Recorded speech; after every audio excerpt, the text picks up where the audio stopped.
Sometimes life feels like it's got a lot that it throws at you.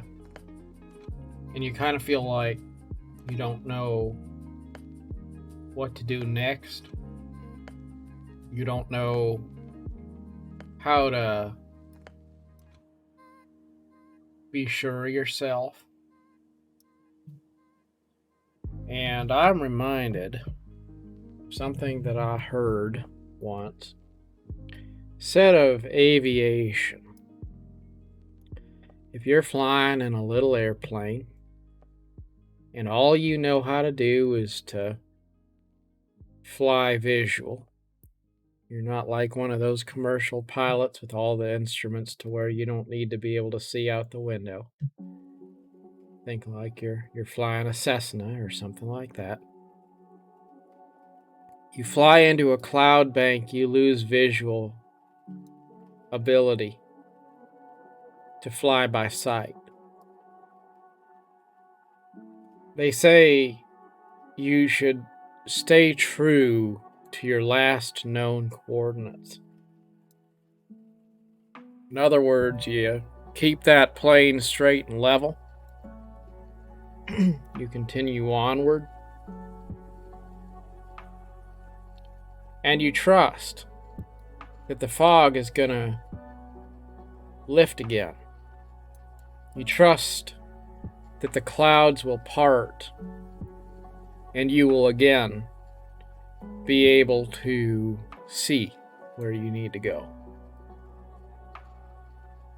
The risk is that you try to gain altitude to get above the clouds, or you try to lose altitude to get below them, or you try to turn around,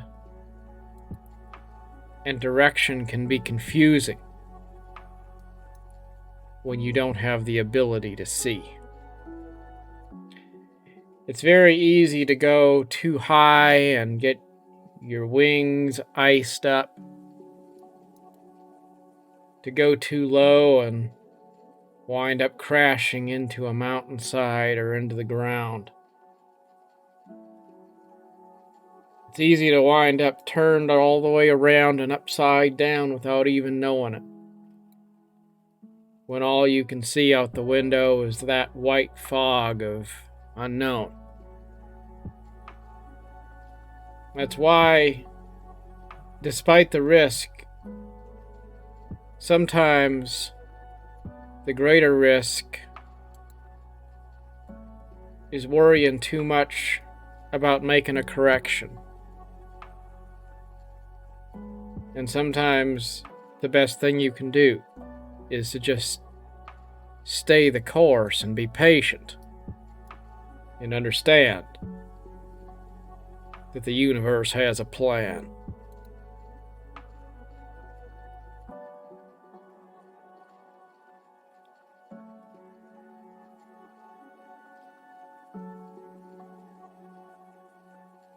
It's important to have a system that you follow, a checklist that you work.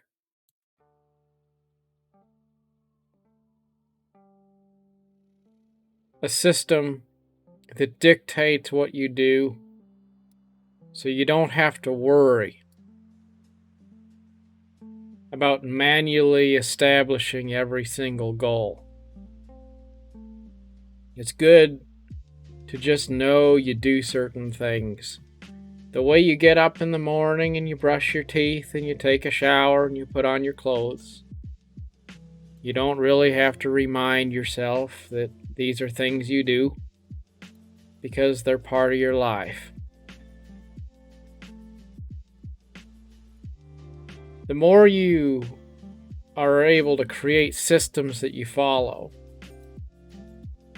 the better you'll become at navigating those times when life feels a little bit foggy.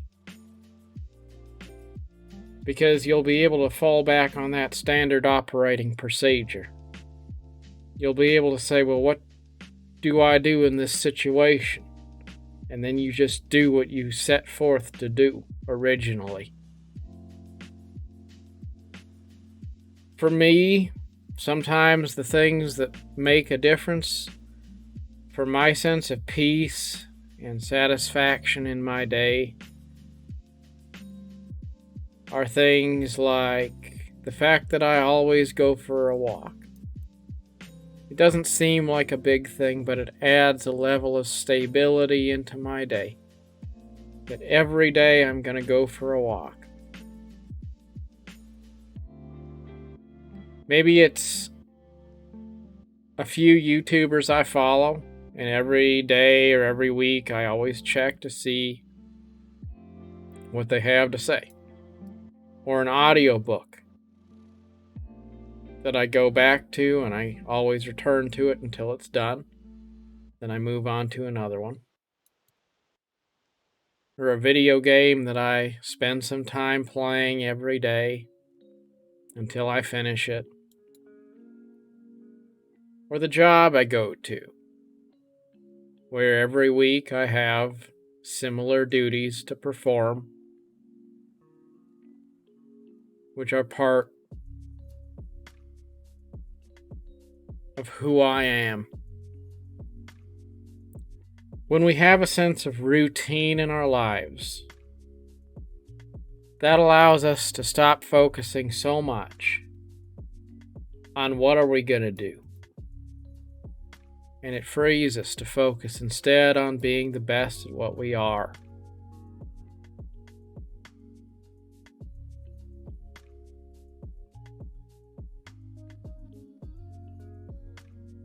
And when you're the best at what you are, when you're striving to be the best at what you're doing right now, that seldom leads to a bad end. Certainly sometimes, no matter how much you try, you wind up realizing that you've come up short.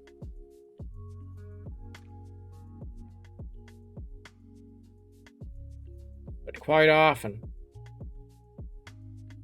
if you just keep on working on the things that you have on your plate in front of you right now,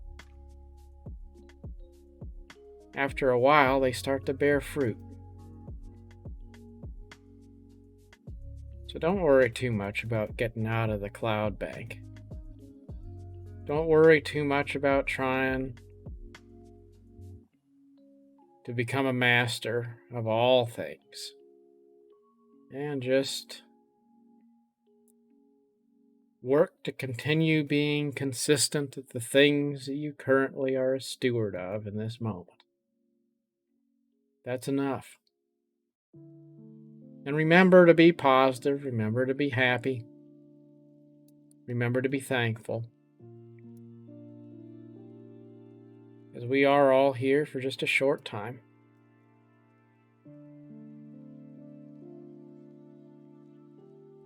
A few days and then we turn to dust.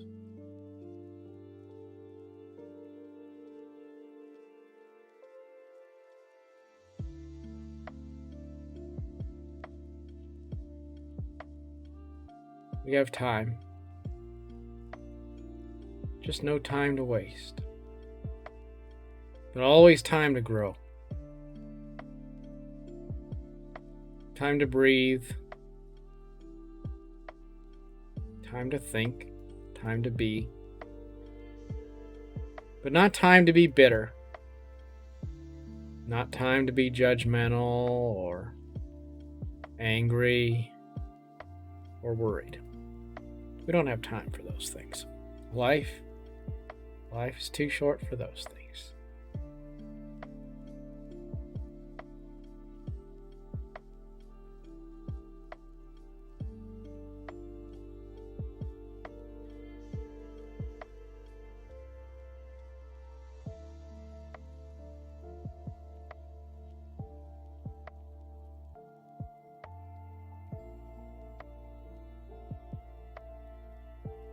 Said that Michelangelo destroyed all of his primitive and inconsequential lesser works because he didn't want people to know how much effort it had taken to make life seem effortless. Crazy thing is,